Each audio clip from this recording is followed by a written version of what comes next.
저는 현재 결혼 3년 차의 32세 남성입니다. 10년 넘게 친구의 엄마와 특별한 관계를 이어오고 있으며 지금의 아내도 그분이 소개해 주셔서 결혼하게 되었습니다. 현재 다니고 있는 직장도 친구의 엄마 아래에서 일하고 있습니다. 제 축구 선수 시절은 초등학교부터 시작하여 중학교까지 이어졌습니다. 시골에서 자란 저는 축구 실력을 인정받아 도시의 축구 명문 고등학교로 진학하게 되었고 이후 기숙사 생활을 하게 되었습니다. 이 시기에 함께 축구하던 친구 집에서 종종 시간을 보내며 친구의 엄마에게 친아들처럼 자상하게 대우받았습니다. 방학 기간에는 고향집에 돌아가기보다는 친구네 집에서 먹고 자며 지내는 경우가 많았죠. 친구의 엄마는 남편과 이혼한 후 파스타 전문점을 운영하고 계셨는데 그녀의 요리는 정말 환상적이었습니다. 처음 그녀가 만든 파스타를 맛본 날, 그 특별한 소스와 신선한 재료가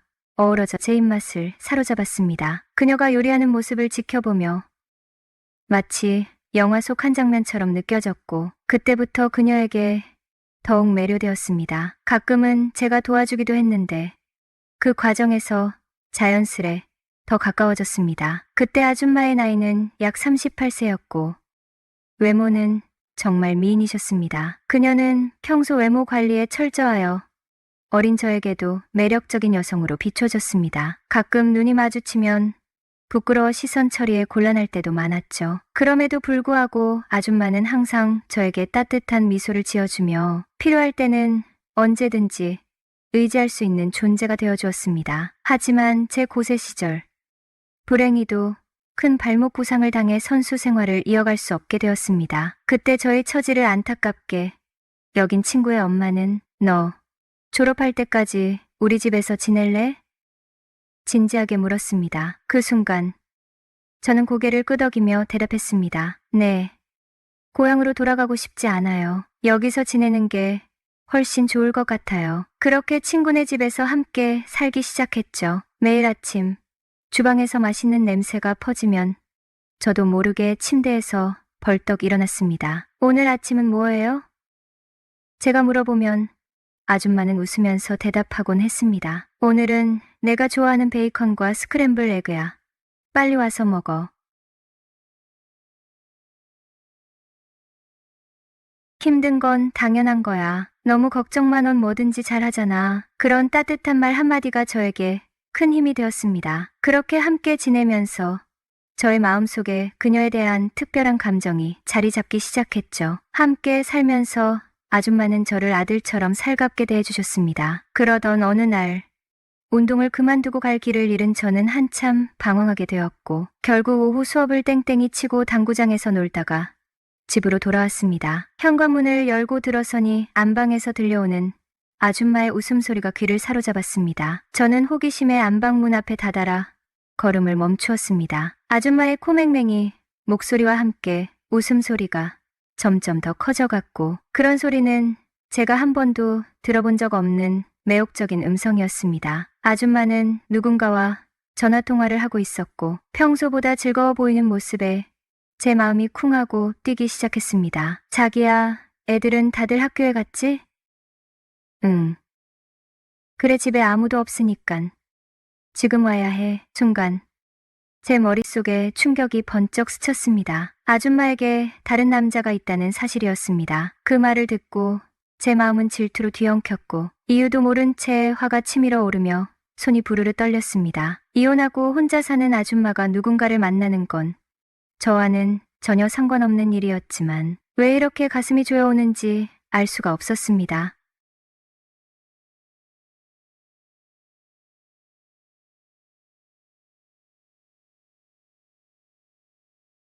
아줌마는 나와 같은 또래의 남자와 연애를 하고 있는데 나는 그녀에게 그런 감정을 느끼고 있어. 복잡한 마음이 교차하며 그 생각이 저를 혼란스럽게 만들었습니다. 그럼 나도 아줌마와 연인으로 지낼 수 있지 않을까? 라는 생각이 번뜩였습니다. 그 순간 제 마음속에서 아줌마에 대한 특별한 감정이 싹트기 시작했습니다. 이제는 단순한 친근함이 아닌 이성적인 감정이 움트기 시작했던 것입니다. 그리고 그날 잠이 오질 않았습니다. 이유는 간단했습니다. 아줌마의 남자친구가 그렇게 나이차가 날 줄은 전혀 예상치 못했기 때문입니다. 언제부터인가 아줌마를 엄마처럼 느끼기 시작했던 저였기에 그녀가 그렇게 어린 남자와 사귀고 있다는 사실은 마치 세상이 뒤집어지는 것 같은 충격이었습니다. 그렇다면 내가 먼저 아줌마에게 다가가야겠어. 혼자서 중얼거리며 이불 속에서 몸을 뒤척였습니다. 아줌마는 여전히 매력적이었고 나이와 상관없이 제 마음속에서 그녀의 존재는 커져가고 있었기 때문입니다. 하지만 다른 남자와의 관계를 생각하니 불안감이 몰려왔습니다. 그 남자가 아줌마의 마음을 완전히 빼앗아 버릴지도 모른다는 두려움이었습니다. 제 심장은 그런 생각에 더욱 더 빨리 뛰기 시작했습니다. 그래, 왜 안 될까? 나도 아줌마에게 다가갈 수 있어. 내가 뭘 해도 아줌마는 나를 아들처럼 대해줬잖아. 그렇게 제 마음속에서 희망이 자라나기 시작했습니다. 꿈처럼 아줌마의 곁에서 행복한 모습을 그려보며 짧은 잠에 빠질 수 없었습니다. 내가 아줌마를 위해 뭘 해줄 수 있을까?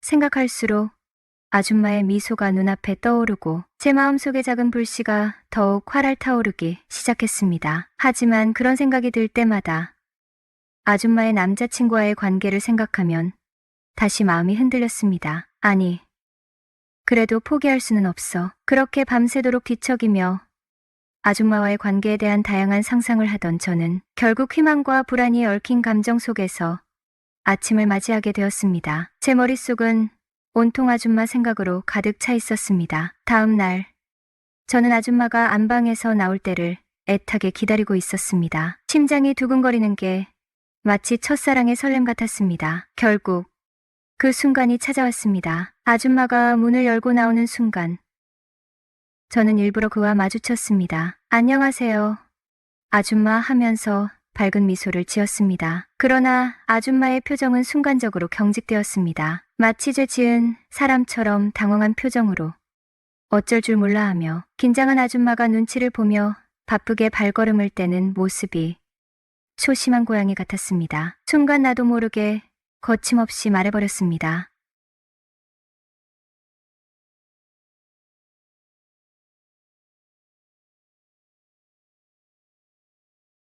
단지 외로워서 그랬던 거야. 그녀의 목소리에는 애달픔이 묻어났습니다. 나도 이해할 수 있었습니다. 누구나 외로움을 느낄 때가 있으니까요. 아줌마는 자기도 여자라며 남자한테, 아니 누군가에게 여자로서 사랑받고 싶었을 뿐이었다라고 말하며 눈가에 눈물이 맺혔습니다. 그 모습이 너무나 애처로워서 나는 그녀의 어깨를 토닥이며 살짝 안아주었습니다. 앞으로는 제가 옆에 있어 드릴게요. 그 순간 아줌마가 날 쳐다보며 물었습니다. 그럼 그 남자 대신 해줄 수 있겠어? 정말 그녀의 표정에는 기대감이 가득 차 있었습니다. 그 모습이 더욱 매력적이었고 나는 그 기회를 놓칠 수 없었습니다. 물론이죠. 당신의 곁에 언제든지 있을게요. 그렇게 약속하듯 말하며 우리는 서로의 눈을 바라보았습니다. 이후 2년이 지나가게 근처에 원룸을 하나 얻어 신혼부부처럼 알콩달콩 지냈습니다. 나는 그녀를 자기야라고 부르고 아줌마는 나를 서방님이라고 불렀습니다. 나중에 알게 된 사실이지만 아줌마는 외식업계에서 상당한 능력자였고 파스타 전문점이 맛있다고 소문이 나면서 직영점을 3개나 운영하고 있었습니다. 하루는 아줌마가 자동차를 한 대 사줄 테니 나 대신 직영점과 가맹점을 돌아다니며 관리해줄 수 있겠냐고 물었습니다. 솔직히 친구들은 학교에 다니고 나는 혼자 대낮부터 PC방과 당구장 배회하며 빈둥거리던 차라 일을 하기로 결정했습니다. 일도 크게 어렵지 않았고 하루에 한두 번씩 직영점을 돌아다니며 상황 체크하고 필요한 식자재를 심부름하면 되었으니까요. 그동안 아줌마는 여자 혼자 사업한다는 이유로 종종 무시당하곤 했지만 내가 외부 활동을 하며 아줌마는 직원 관리와 요리 연구에 집중하게 되어 업무 분담이 자연스럽게 이루어졌고 아줌마도 상당히 좋아했습니다. 당시 월급은 제법 주었고 일 안 해도 100만 원을 받으며 차도 사주고 그랬으니 일하는 게 너무나 즐거웠습니다. 나중에 알게 된 사실인데 내가 일하고 난 후 아줌마가 내 이름으로 만든 통장에 매달 300만 원씩 적금을 넣어 놓았더군요. 그때 또 한 번 아줌마에게 감동을 받았습니다. 아줌마와의 관계가 5년이 넘도록 깊어지며 거의 부부처럼 지내던 어느 날 아줌마와 진지한 얘기를 나누었습니다. 그녀의 표정은 평소와는 다르게 무겁고 심각했죠. 언제까지 나랑 만나면서 내 젊은 시절을 보내게 할 수는 없다고 말하며 비즈니스는 계속하지만 우리의 관계는 정리하자고 했습니다. 그 말이 내 마음을 찌르는 듯 했습니다. 우리가 쌓아온 정은 간단히 끊어낼 수 있는 것이 아니었기에 마음 한편에서는 그 결정을 받아들이기 어려웠습니다. 그렇게 우리는 서로의 손을 지키며 가끔 만나는 관계로 남게 되었습니다. 그러던 중 아줌마의 주선으로 만나게 된 사람과의 인연이 깊어져 결혼에 이르게 되었죠. 결혼식 날 아줌마는 나를 축하해주면서도 눈물 범벅이 되어 있었습니다. 그녀의 눈빛 속에서 여러 감정이 뒤엉켜 있었고 나도 그 모습에 가슴이 아렸습니다. 결혼 후 얼마 지나지 않아 아줌마에게도 새로운 남자친구가 생겼고 우리는 종종 셋이 함께 식사를 하며 여전히 좋은 관계를 이어가고 있네요. 서로의 삶에 깊이 관여했던 그 시절을 회상하며 이렇게 한자리에 있을 수 있음에 감사함을 느낍니다. 시간은 흘렀지만 그때의 감정과 우정은 여전히 소중한 기억으로 남아 있습니다. 김은옥, 1살, 혼자 사는 돌싱녀. 그녀는 내가 알바하는 치킨집 옆에서 미용실을 운영하는 주인이다. 몇 주 전 그녀가 이혼하고 혼자 산다는 얘기를 들은 이후로 나는 그녀를 바라보는 시선이 달라졌다. 뭐야, 돌싱이었어? 그럼 부담 없이 들이대도 되는 거였잖아. 유부녀가 아니라는 사실에 안도하면서도 속으로는 묘한 기대감이 피어올랐다. 그리고 그 감정은 치킨 배달을 마치고 돌아오는 길에 그녀와 마주치면서 불쑥 현실로 다가왔다. 아줌마, 이 시간에 장사 안 하고 어디 가요? 오토바이를 그녀 바로 앞에 세우며 손을 흔들자 헬멧을 벗은 내 얼굴을 확인한 그녀가 긴 한숨을 내쉬었다. 어머, 정태였구나. 난 또 누군가 했네. 놀랐잖아. 왜요? 저 말고 기다리던 남자라도 있으세요? 내가 장난스럽게 묻자 그녀는 고개를 저으며 웃었다. 아니, 그런 건 아닌데 오토바이가 내 쪽으로 다가오길래 깜짝 놀랐지. 그래, 배달 다녀오니? 네. 배달 마치고 들어가는 길이에요. 타세요. 가게까지 모셔다 드릴게요. 뒤에 타라고. 네, 제가 드라이브 시켜 드릴게요. 나 근데 오토바이 한 번도 안 타봤는데 무서워. 걱정 마세요.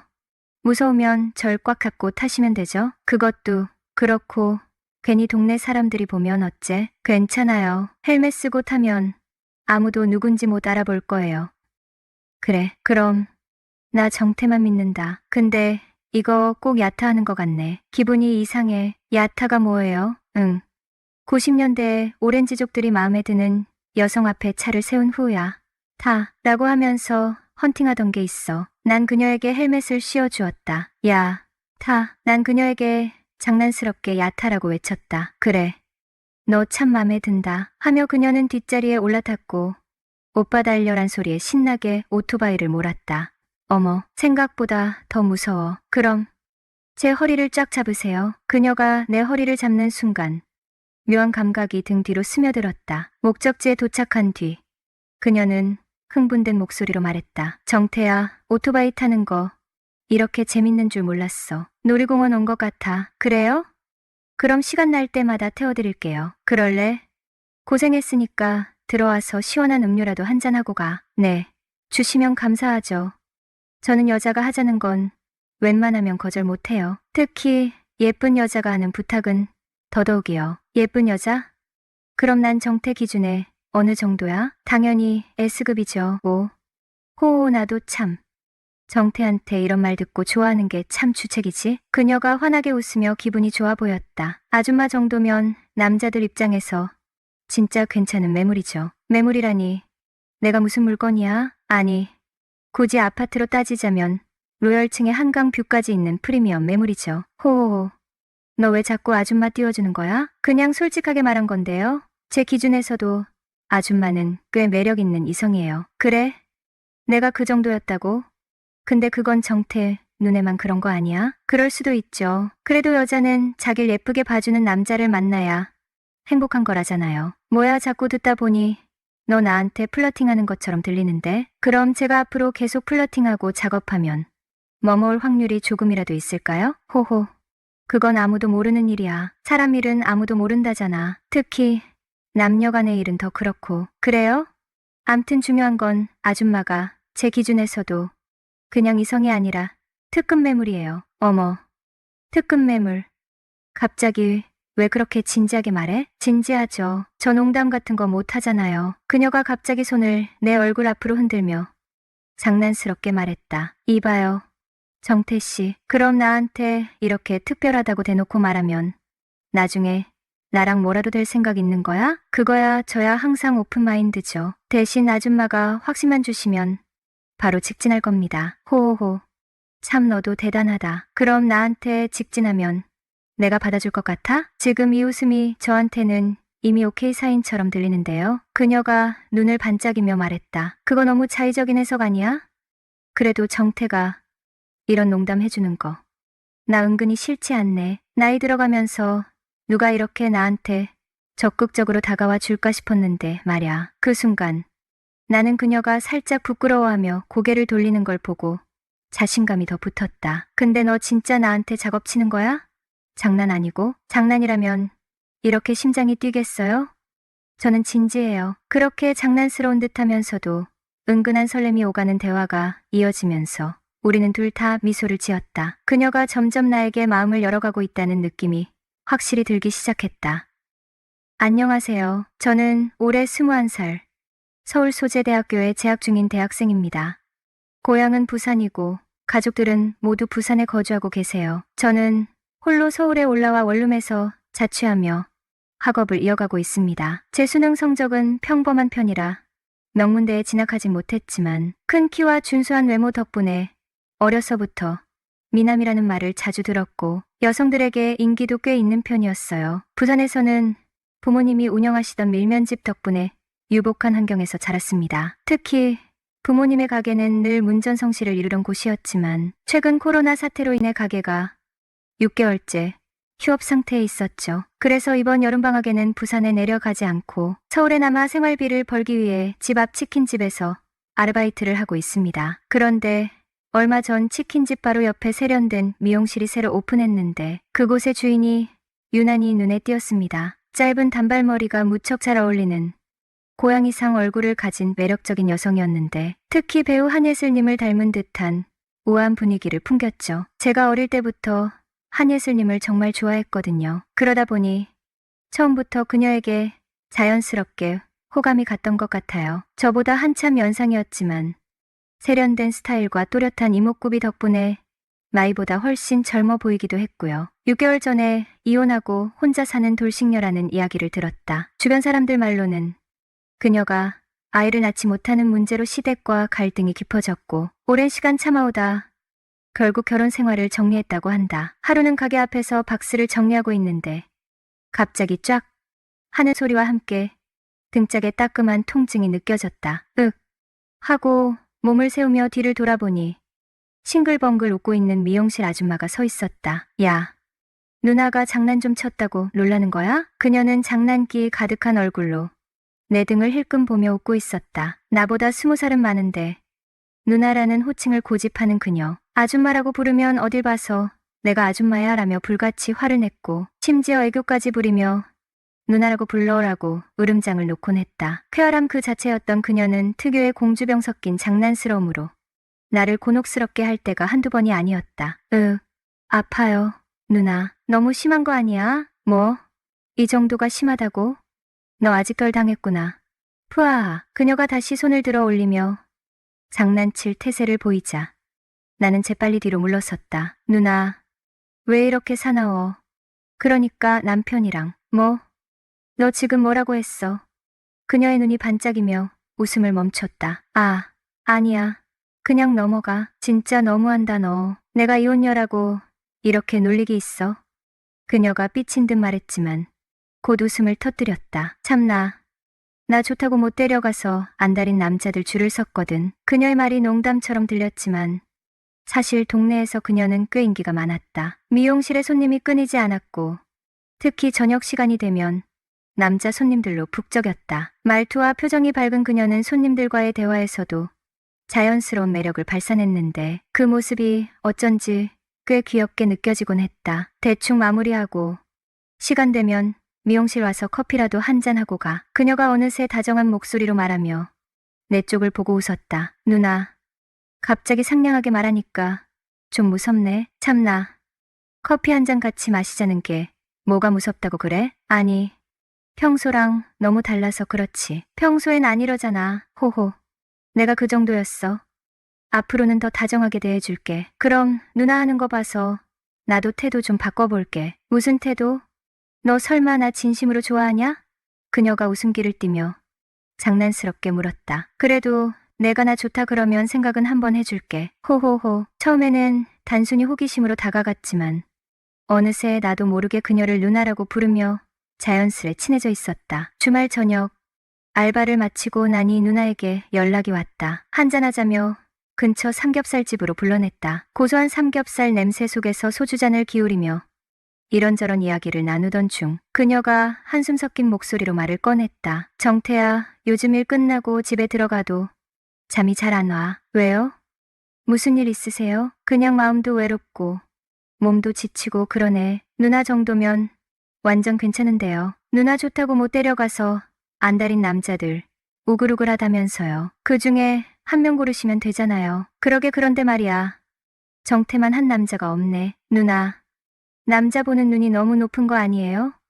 저 같은 사람이 그렇게 흔해요? 이런저런 농담을 주고받으며 소주 3병을 나눠 마셨다. 보통 같으면 1차에서 마무리하고 헤어졌겠지만 오늘은 그녀가 뭔가 아쉬운지 자꾸 한 잔 더 하고 가자고 졸랐다. 정태야, 우리 2차로 맥주 한 잔만 더 할까? 누나, 근데 벌써 주량 다 된 것 같은데 괜찮아요?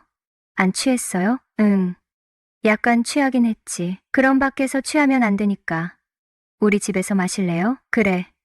우리가 무슨 남남도 아니고 결국 편의점에 들러 마른 안주와 캔맥주를 사들고 내 집으로 향했다. 작은 원룸에 앉아 맥주 2캔 정도 더 마시다 보니 분위기가 점점 깊어지며 대화의 주제도 사적인 얘기로 흘렀다. 말의 흐름이 멈추고 짧은 정적이 흐르던 순간 그녀가 나를 바라보며 조용히 속삭였다. 정태야, 나 자꾸 내가 남자로 보여. 그 말이 내 마음속 깊은 곳에 파고들었고 그 순간 이후로 그녀와의 관계는 조금 더 특별해진 느낌이 들었다. 우리가 그때 확실히 서로의 감정을 인정한 건 아니었지만 그 작은 고백은 우리 관계의 시작을 알리는 중요한 순간이었다. 다음 날 함께 짬뽕과 탕수육을 시켜 먹으며 우리는 다시 한번 우리의 관계에 대해 얘기했다. 나는 솔직히 그때 어떤 식으로든 정리하려는 마음이었지만 그녀는 피식 웃으며 정해놓지 말고 그냥 마음이 가는 대로 해보자고 쿨하게 말하며 웃었다. 그 말이 내겐 너무 자연스럽게 다가왔다. 우리는 그 순간부터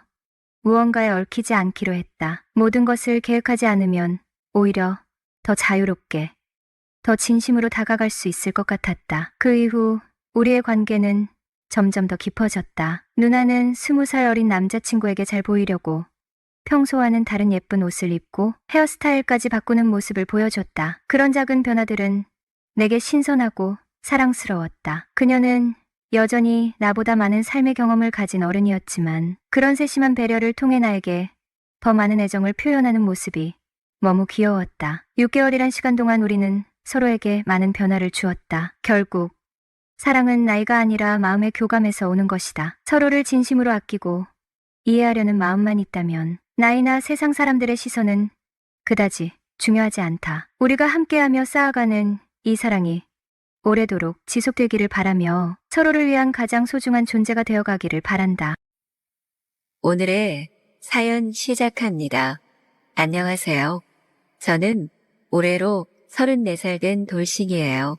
요즘은 이혼한 게 흥이 아닌 세상이 되었다고 하지만 어디 가서 당당하게 돌싱이라고 말하기에 여전히 머뭇거려지는 게 사실이에요. 3년을 사귀던 남자친구와 서른이 되어 결혼한 건 무척 자연스러운 일이었어요. 서로에게 너무 익숙해진 상황이어서 없으면 허전하고 이상할 정도였으니까요. 그런데 이 익숙함이 오히려 독이었는지 결혼을 하고 남들은 깨를 볶는다는 신혼에도 몸이 건조한 하루하루가 지속되었어요.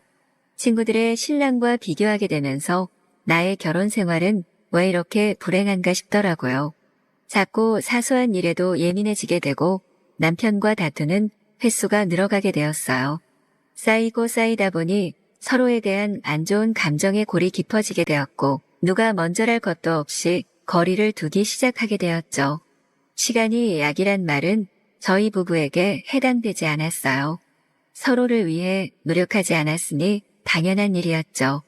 서로에 대한 관심이 점점 사라지고 끈이 될 만한 아이도 없는 상태에서 헤어지는 것은 어느 정도 예견되었던 것 같아요.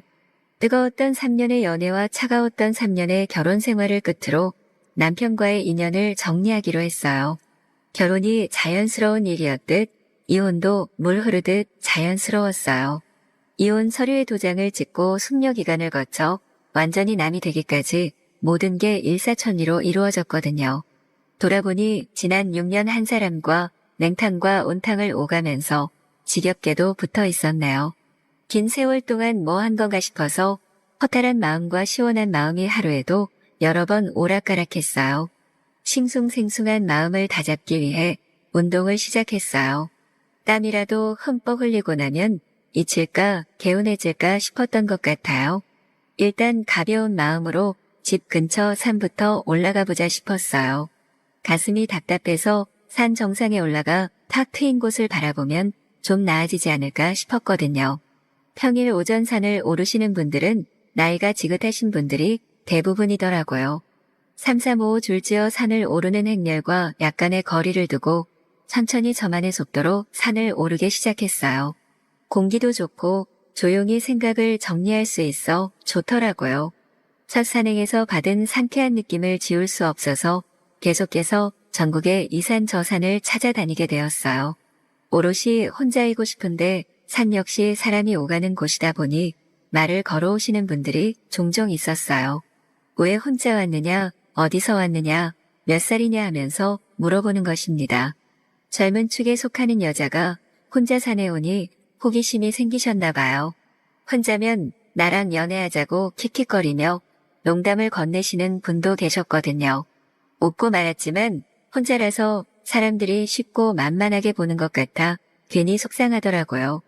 여름 장마가 시작될 무렵 일찍 휴가계를 내고 큰맘 먹고 한라산 등반에 나섰어요. 휴가 기간 동안 제주도에 머물면서 한라산 구석구석을 둘러봐야겠다고 마음먹었거든요. 한라산은 섬에 있는 산이어서 그런지 풀과 나무부터가 남달라서 볼거리가 정말 많았어요.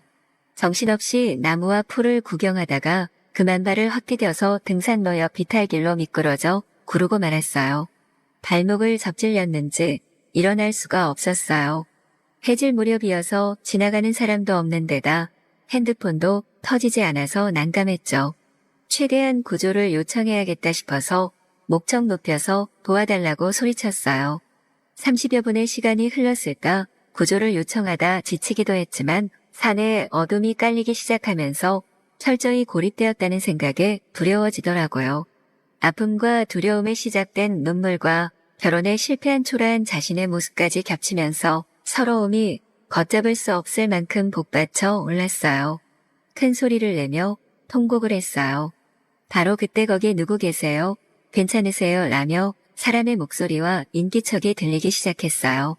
멀리서 보이는 사람에게 소리 내어 손짓을 하고 울음과 탈수로 지친 저는 그만 기절하듯 쓰러지고 말았어요. 얼마간의 시간이 흘러 눈을 떠보니 제가 어느 따뜻한 공간에서 모포를 덮고 누워있더라고요. 이제 좀 정신이 드시냐면서 따뜻한 차를 내미는 한 남자가 보였어요. 이분이 나를 구해주신 분이구나 싶어 감사한 마음이 들었어요. 원래 산 근처에 사는 분들도 해질 무렵에는 산에 들어가지 않는데 산은 그렇게 만만한 곳이 아니라며 조심하셔야 한다고 말해주더라고요. 제 또래로 보이는 젊은 남자분이 어르신 같은 말을 하니까 좀 웃기더라고요. 저도 모르게 피식 웃으니까 황당하다는 듯 그 남자도 웃더라고요. 늦은 시간이고 다리가 아파 움직일 수 없어. 결국 그날 밤은 그 남자의 거처에서 신세를 질 수밖에 없었어요. 이상하게도 처음 보는 그 남자가 낯설지 않고 신기할 정도로 대화가 잘 되었어요. 밤을 지새우도록 끊임없이 얘기를 나눴던 것 같아요.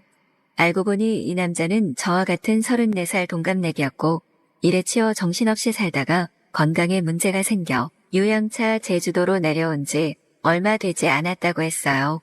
지리도 익힐 겸 제주도 곳곳을 다니고 있는데 그날 길을 잘못 들었다가 산에서 제 울음소리를 듣게 된 거라고 하네요. 제가 다친 것에 비해 너무 크고 서럽게 울어서 무슨 사연이 있을까 싶었다고 해요. 대화를 하다 보니 살아온 얘기, 이혼한 얘기까지 술술 다 나오게 되더라고요. 그 남자는 다 이해할 수 있다는 편안한 표정으로 제 얘기를 들어주었어요. 제 속 깊은 얘기를 묻지도 따지지도 않고 담담하게 들어준 건 그 사람이 처음이었어요.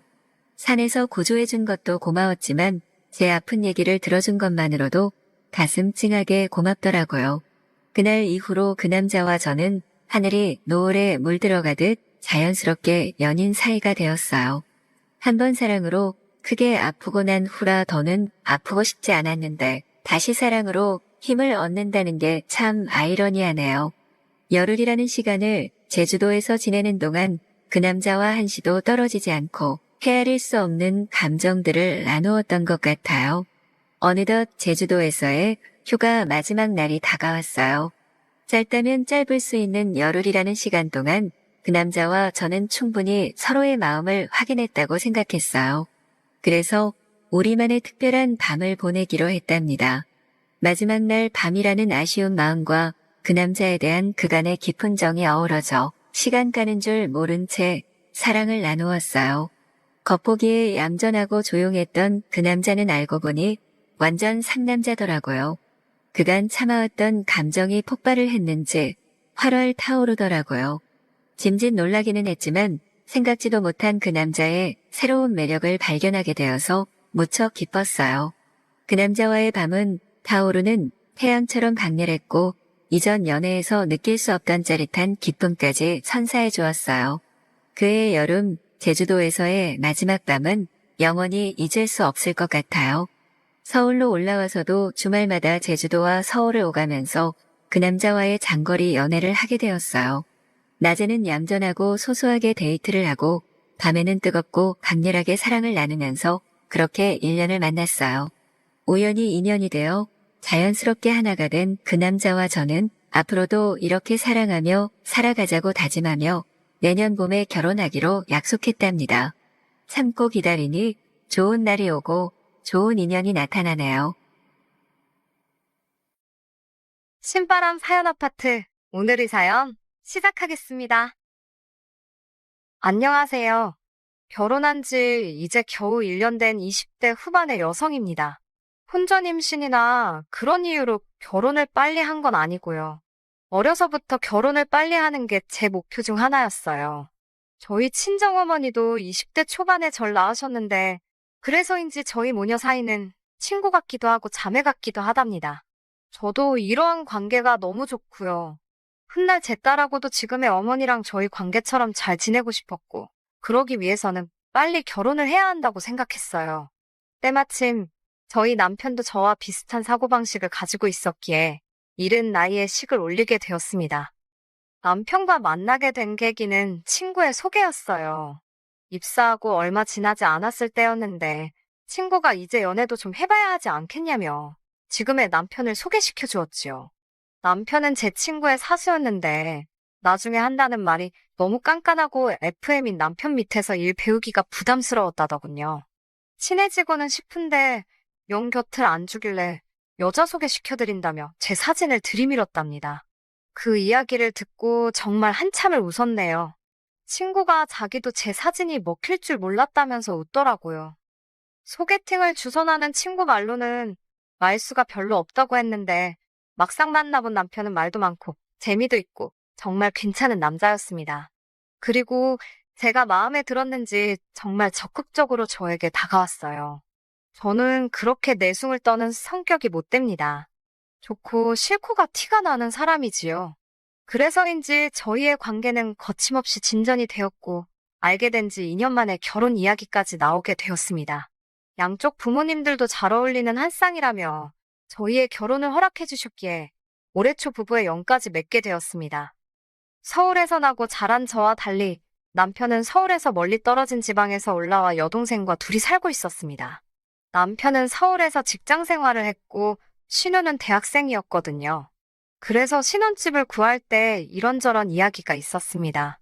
처음에는 시부모님께서 이렇게 된 거 신우가 졸업할 때까지만 셋이 같이 살면 어떻겠냐고 물어보셨습니다. 전 솔직히 싫다고 말씀드렸지요. 인생에 한 번뿐인 신혼인데 그걸 신우랑 같이 산다는 건 상상해 본 적도 없고 말도 안 된다고 생각했으니까요. 남편도 제 입장을 이해한다며 제 의견을 존중하겠다 했어요. 그렇게 저와 남편은 신혼집으로 작은 아파트를 찾아보게 되었고 2달 만에 계약을 할 수 있었네요. 이제 와서 말이지만 사실 집을 계약하는 과정에서도 약간의 잡음이 있었어요. 시부모님께서는 저희가 집을 구하는데 도움을 주실 수 있는 상황이 못 되었습니다. 저희 친정부모님은 대출을 받아 보태주시려 하셨지만 그건 또 제가 내키지 않았고요. 그나마 제가 모아둔 돈이 얼마 있었고 남편도 저에게 프로포즈를 할 당시 모아둔 돈이 몇천 있다고 했습니다. 그런데 막상 아파트 잔금을 치러야 하는 날이 가까워질수록 남편이 왠지 초조해 보이더군요. 알고 보니 신우와 남편이 같이 살던 집에 남편 돈이 보증금으로 묶여 있었는데 저희가 아파트를 구하려면 그 돈을 빼와야 했더군요. 어머님께서는 한 번 더 그 돈까지 빼갈 거면 신우를 데리고 살라고 하셨지만 저도 지지 않고 싫다 했습니다. 결국 어머님께서 그럼 신우는 고시원으로 가고 저희는 그 돈을 보태서 집을 구하라 하셨습니다만 표정이 좋지는 않으셨어요. 솔직히 저라고 뭐 좋았을까요? 저도 기분이 영 별로였습니다. 제가 신우를 내쫓은 것도 아닌데 괜히 제가 큰 잘못을 한 것 같고 어머님께선 저로 하여금 약간의 죄책감까지 느끼게 만드셨거든요. 어머님께서 툭툭 내던지듯 하시는 말씀이 마치 너 때문에 셋이 못 살아서 신우가 고시원까지 쫓겨가게 된 거라는 식으로 들렸으니까요. 아무튼 그렇게 신혼생활을 시작하고 한 달쯤 지났을까 회사에 있는데 어머님께서 전화를 걸어오셨어요. 곧 회의 시작이라서 이따 전화드리겠다고 문자를 보냈는데도 전화가 계속 걸려오더라고요. 결국 양해를 구하고 복도에 나와 전화를 받으니 어머님께서 너는 얼마나 대단한 일을 하느라고 시애미한테 문자로 띡 전화할게요. 그런 싸가지를 당신은 처음 봤다며 다짜고짜 화를 내셨습니다. 하지만 솔직히 어머님이 화를 내시는 것보다 빨리 사무실로 돌아가 봐야 한다는 걱정이 더 컸기 때문에 정말 죄송하지만 이따가 다시 전화드린다고 하고는 전화를 끊어야만 했습니다. 그리고 여기서부터 난리가 났지요. 회의가 끝나고 전화를 확인해보니 부재중 전화가 14통이나 와 있었습니다. 등줄기에서 식은땀이 흐르면서 동시에 저도 나름대로 짜증이 났어요. 며느리가 직장 다니는 거 뻔히 아시면서 급한 일이 있으신 거면 남편도 있는데 라는 생각이 들었으니까요. 어머님께 다시 전화를 거니 어머님께서는 저더러 어디서 배워먹은 버르장머리길래 시어머니 전화를 마음대로 끊냐고 대뜸 호통을 치셨습니다. 저는 죄송하다고 다시 한번 사과를 드린 뒤 조근조근 상황을 설명해 드렸어요. 그러면서 도대체 무슨 일로 이렇게 저를 찾으신 거냐고 하니까 신우가 울고불고 난리가 났답니다. 신우 이야기를 나한테 왜 하시지 싶더라고요. 저는 신우랑 따로 연락을 하는 사이도 아니었으니까요. 그래서 왜 그러냐 하니까 고시원에 사는 게 너무 외롭고 서럽고 우울하다 그러더래요. 여성 전용이고 학교에서 멀지도 않은 곳에 있는데 그게 그렇게 외롭고 서러울 일인가 싶었지만 동시에 저는 결혼 전까지 친정부모님과 같이 살았기에 신우의 마음을 전부 다 이해할 수는 없었지요. 그러면서 어머님께서는 싫다 좋다 따지지 말고 그냥 신우 졸업할 때까지만 같이 살라셨습니다. 신우가 이미 3학년이니 길어봤자 2년이라면 평생 한 가족으로 살면서 꼴랑 2년 때문에 얼굴 붉히면 쓰겠냐고요. 어머님께 남편과 상의해보겠다고 말씀을 드렸더니 저희 남편은 저하기에 달린 거라면서 괜히 남편 핑계대고 빠져나가려고 잔머리 쓰지 말라시대요. 속으로 화도 나고 왠지 억울했지만 일단은 알겠다고 말씀드렸습니다. 그날 저녁 남편과 신우의 거처에 대해서 오랜 시간 동안 대화를 나눴습니다. 남편은 정말 미안하다 하면서도 딱 2년만 참아달라고 하더군요. 저를 볼 면목이 없다면서도 요새 세상이 너무 흉흉하다 보니 부모님도 걱정이 많으신 것 같고 여동생이 원래 겁이 많아 그렇답니다. 그러면서 절대로 제가 따로 신경 쓰지 않아도 되게끔 자기가 단도리를 잘할 테니까 자기를 믿고 한 번만 같이 살아보자더군요. 만약에 조금이라도 제 심기에 거슬리는 행동을 하거든 그 길로 내쫓아도 좋다면서 말이에요. 결국 신혼생활을 시작하고 3개월도 되지 않아서 신우와 함께 살게 되었습니다. 이유가 어찌됐건 제가 내린 결정이었으니 누구의 탓도 하고 싶지 않았고 하지 않았습니다. 하지만 문제는 신우였어요. 신우의 행동은 제 심기에 거슬리는 정도가 아니라 아주 저한테 덤비는 수준이었지요. 저와 남편이 비록 맞벌이를 하고 있긴 했지만 웬만하면 집안일은 제가 하려고 했습니다. 일단 직업 특성상 저는 야근이 없거든요. 9시에 출근해서 5시에 퇴근합니다. 반면에 남편은 야근이 있는 날도 많았고 일이 정말 많으면 주말에도 종종 사무실에 나가는 일이 있었기 때문에 웬만하면 집안일에 있어서는 스트레스를 주고 싶지 않았어요. 이것도 누가 시켜서 한 일이 아니라 제 결정이었으니 누구의 탓도 하지 않았습니다. 문제는 신우가 사용하는 방이었어요. 저희가 사는 아파트는 지어진 지 얼마 되지 않아서 거실과 안방 천장에 각각 시스템 에어컨 총 2대가 설치되어 있습니다. 신우는 작은 방을 쓰고 있었는데 그 방에는 에어컨이 없고요. 즉, 신우 방은 100이면 100 덥거든요. 그런데 이상하리만치 방에 들어가면 꼭 방문을 걸어 잠그고 나오질 않더라고요. 외출할 때도 방문을 꼭 잠그고요. 이것도 사실 저희랑 살게 되면서 자기가 멋대로 설치한 건데 아무래도 제가 불편해서 그럴 수도 있고 저한테 보여주고 싶지 않은 게 있을 수도 있고 그래서 저도 굳이 걸고 넘어지진 않았어요. 그렇게 같이 산 지 겨우 2주쯤 됐을 무렵이었습니다. 신우가 쓰는 방 앞을 지나가는데 찌릿하게 시큼하고 비위상하는 냄새가 나더군요. 직감적으로 뭔가 방에서 썩고 있다는 생각이 들었지요. 마음 같아선 당장이라도 열어보고 싶었지만 예의가 아닌 것 같아서 신우나 남편 둘 중에 한 명이 돌아올 때까지 기다렸어요. 적어도 지 오빠가 열어보면 별소린 안 하겠지. 하더라도 적당히 하고 말겠지. 뭐 그런 계산이었지요. 하지만 냄새가 난다는 걸 인지하고 나니까 그 냄새를 맡으며 시간을 보내는 것 그 자체가 고역이더군요. 아무튼 그렇게 한 3시간쯤 흘렀을까 어쩐 일인지 남편과 신우가 같이 들어왔습니다. 요앞 편의점에서 만났다면서요. 신우 손을 보니 편의점 봉다리 안으로 컵라면에 뭐에 잔뜩 보이더군요. 말이 나와서 말이지만 저희 신우가 식탐이 좀 있어요. 행여나 먹는 걸로 서운케 한다는 소리가 나올까봐 집에는 늘 음식을 떨어지지 않게 준비해두는 편입니다. 하지만 저와 신우의 식성이 많이 다르다 보니 신우가 간식을 따로 사다 먹는 눈치였어요. 사다 먹을 수 있지요. 자기 돈으로 사다 먹는다는데 제가 뭐라고 하겠어요? 하지만 한 집에 살면서 신우는 말이라도 같이 먹을래요? 혹은 한 입 먹어봐요 같은 소리를 절대로 안 했습니다. 솔직히 제가 뭐 치킨 사 먹을 돈이 없어서 기분이 나쁜 거겠어요? 좀 치사하다 생각은 들더군요. 그래놓고 제가 뭐 하나 사다 놓으면 그건 또 귀신같이 찾아 먹습니다. 그래놓곤 꼭 오빠가 사다 놓은 줄 알았다면서요. 참 얌체 같지요? 아무튼 제가 남편한테 신우방에서 이상한 냄새가 난다고 했습니다. 그러자 남편이 당혹스러운 표정으로 자기는 잘 모르겠답니다. 그래서 아니라고 냄새 난다고 제가 다시 한번 말했지만 남편은 계속 모르겠다는 거예요. 답답한 제가 신우와 남편에게 방문 좀 열어보라 했습니다. 그러자 신우가 싫다고 절대로 안 된다고 생난리를 치더라고요. 신우의 과격한 반응을 보니까 진짜 당장이라도 열어봐야겠다는 확신이 들었습니다. 저는 남편에게 내 심기에 거슬리면 내보내겠다고 한 말 기억하냐고, 지금 나 너무 불편하다고, 그러니까 빨리 방문 열라고 소리를 질렀습니다. 그러자 남편이 신우더러 열어 라고 짧게 한마디 하더라고요. 그제서야 신우도 군소리 없이 하지만 얼굴은 죽상이 되어서는 방문을 열어주더군요. 방 안은 정말이지 기가 차대요.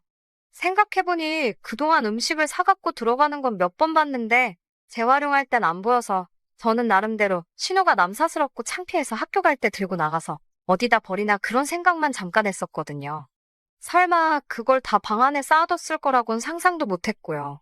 진짜 방구석이 무슨 돼지우리도 아니고 무엇보다도 제가 당혹스러웠던 건 그 광경을 보고도 침착한 남편의 반응이었지요. 남편이 깊은 한숨을 내쉬면서도 너무 자연스럽게 신우방을 치우기 시작하더라고요. 문득 이게 처음이 아닐 수도 있겠다는 생각이 들 정도로 말해요. 청소를 하고 있던 남편을 안방으로 끌고 가 당장 신우 내보내라고 했습니다. 남편은 곤란한 표정을 지으면서도 약속은 약속이니까라며 알겠다고 했습니다. 대신 며칠만 시간을 달라더군요. 신우도 어쨌든 방도 알아봐야 하고 돈도 마련해야 할 것 아니냐면서요. 만약 남편이 그러지 말고 그냥 참고 살자거나 우리가 챙겨주면 된다 소리를 했으면 정말 속된 말로 머리 뚜껑이 열렸을 겁니다. 하지만 다행히 남편은 저와의 약속을 존중해 주었고 그렇기에 저도 화를 한 번은 억누를 수 있었네요. 그렇게 다음날 평소처럼 회사에 출근해서 일을 하는데 어머님께 전화가 걸려왔습니다. 순간 어제 일 때문에 전화를 하셨구나 싶어서 사무실 밖으로 나가 전화를 받았지요. 아니나 다를까 어머님께서는 신우가 쫓겨나게 생겼다며 울고짜고 난리라는데 이게 무슨 소리냐고 호통을 치셨습니다. 얼마나 고함을 치시던지 지나가던 사람이 다 들을 만큼 큰 소리였지요. 저는 무슨 일이 있었는지 이야기는 들으셨냐고 하니까 다 들었답니다. 제가 먹는 걸로 하도 눈치를 줘서 신우가 저희랑 식사를 하면 체할 것 같았다네요. 그래서 자기 딴에는 제 눈치를 본답시고 방에서 식사를 해결한 거라며 그런데 그걸 빌미로 제가 자기를 쫓아내려 한다고 어머님께 서럽다고 울고불고 난리를 쳤다더군요. 황당하고 어이가 없었습니다. 앞뒤다 잘라먹고 지가 하고 싶은 이야기에 허무맹랑한 살을 붙였더라고요. 어머님께 아드님 그러니까 남편하고는 이야기를 해보셨냐고 물었습니다. 그러자 다 하셨답니다. 그러면서 당신 뱃속으로 낳은 자식이고 신우랑 피를 나눈 형제인데 제 편들게 생겼냐입니다. 그러면서 저더러 툭하면 지 남편 뒤에 숨어서 남편을 조종하려 든다며 아주 못돼먹은 버르장머리라네요. 어처구니가 없었지요. 신우가 거짓말한 것도 화가 나는데 팔은 안으로 굽는다더니 남편에 대한 실망감이 너무 컸습니다. 저는 어머님께 도대체 뭘 어떻게 아시는지 모르겠지만 제가 남편이랑 다시 이야기해볼 거고 신우는 내보내겠다고 말했네요. 그리고는 전화를 끊어버렸어요. 끓어오르는 화를 주체할 수가 없어서 회사에는 반차를 내고 먼저 집으로 들어왔습니다. 그런데 집에 들어왔다가 기겁을 했네요. 아무 생각 없이 현관문을 열었더니 집안에서 그 대낮에 술판이 벌어지고 있더라고요. 집들이 할 때 쓰려고 사놓은 큰 상까지 꺼내어 술상을 차렸더라니까요. 게다가 도대체 몇 시부터 마신 건지 벌써 5명 중 둘은 잔뜩 취해 있고 집안에서는 술 냄새가 진동을 했습니다. 무엇보다도 냉장고에 있던 저희 친정어머니가 저 먹으라고 챙겨주신 반찬까지 다 밖에 나와 있는데 그런데 신우가 저를 보더니 한다는 말이 왜 벌써 왔냐며 눈치 없게 거기 서 있지 말고 안방으로 비키라대요. 황당함을 넘어 화가 나더군요. 저는 큰 비닐봉지를 하나 꺼내와서 상에 나와 있는 술이며 그릇이며 전부 다 쓸어담기 시작했습니다. 그러자 신우가 저더러 미쳤냐며 지금 뭐하는 짓이냐길래 너야 말로 지금 장난하냐고 이게 네 집이냐고 소리를 질렀습니다. 그러자 신우 친구들이 눈치를 살살 보면서 먼저 간다고 집을 나가더라고요. 신우는 저 때문에 완전 개망신을 당했다며 씩씩거리더니 또 어디다 전화를 걸더라고요. 보나마나 어머님이었지요. 곧이어 신우가 저더러 받아보라며 전화기를 들이밀었습니다. 어머님께서는 너는 눈칫밥 먹이는 걸로 부족해서 내가 친구들하고 어울리는 것도 그렇게 회방을 놔야겠냐면서 그게 네 집이냐입니다. 당신 아들 집이기도 하고 그렇게 치면 신우 집이기도 하다네요. 말 같지도 않은 무식한 어머님의 논리에 더는 대화가 불가능하겠더군요. 제 연락을 받고 허겁지겁 들어온 남편은 엉망이 된 집안을 보더니 깊은 한숨을 내쉬더군요. 그러더니 방에 짱 박혀있던 신우를 불러냈습니다. 그리고는 냅다 제 앞에서 뺨을 때려버리더군요. 한 대 얻어맞은 신우도 눈이 동그래져서는 벌개진 볼만 부여잡고 있었어요. 그러더니 남편이 한다는 소리가 이 정도면 알아듣지 않았겠냐며 한 번만 품어달랍니다. 자기랑 결혼했으면 신우랑도 한 가족이니까 사랑으로 이해해달라나요? 앞으로도 무슨 일이 있으면 이렇게 자기가 혼쭐을 내주겠다고요. 그러니까 앞으로도 무슨 일이 있으면 이렇게 생쇼를 하겠다는 뜻이구나. 제 귀에는 그렇게 들렸습니다. 저는 남편한테 됐다고 신우가 당신한테 뺨 한 대 맞았다고 나한테 좋은 게 뭐가 있냐고 그랬습니다. 당신이 신우한테 때린다고 내 스트레스가 어디 날아가는 것도 아니지 않냐고요. 나는 아예 신우 꼴이 보기가 싫은 거니까 신우를 내보내든지 아니면 둘이 같이 나가라 했습니다. 안 그러면 나도 내 친정 식구들 여기로 다 불러서 같이 살자 하겠다고요. 제가 한다면 하는 성격인 걸 알아서인지 남편은 풀죽은 얼굴을 하면서도 결국은 알겠다며 방 밖으로 나가 신우에게 짐 싸라고 하더군요. 신우는 그제서야 오빠 여자에 환장한 거냐며 지금 저런 여자 때문에 동생인 자기를 내쫓냐고 발악을 하더군요. 역시나 뺨 한 대 얻어맞았다고 기죽을 지지배가 아닌 거 진작에 알고는 있었지만 결국 신우는 집에서 나가기로 했고 어머님께서는 난리가 났습니다. 윗사람이 돼서는 그 정도 참을성도 없어서 나중에 애 낳아서 어떻게 키우겠냐입니다. 저는 제 딸 신우처럼 안 키울 거라니까 어머님이 지금 당신이 딸 잘못 키웠다는 소리가 하고 싶어서 그러는 거냐고 또 소리를 지르시고 그런 어머님께 신우 행동이 개차반이라는 걸 알고는 계시다 보다고 받아치니 또 뭐라 하시고 이후로 지금까지 벌써 반년이 넘어가고 있습니다.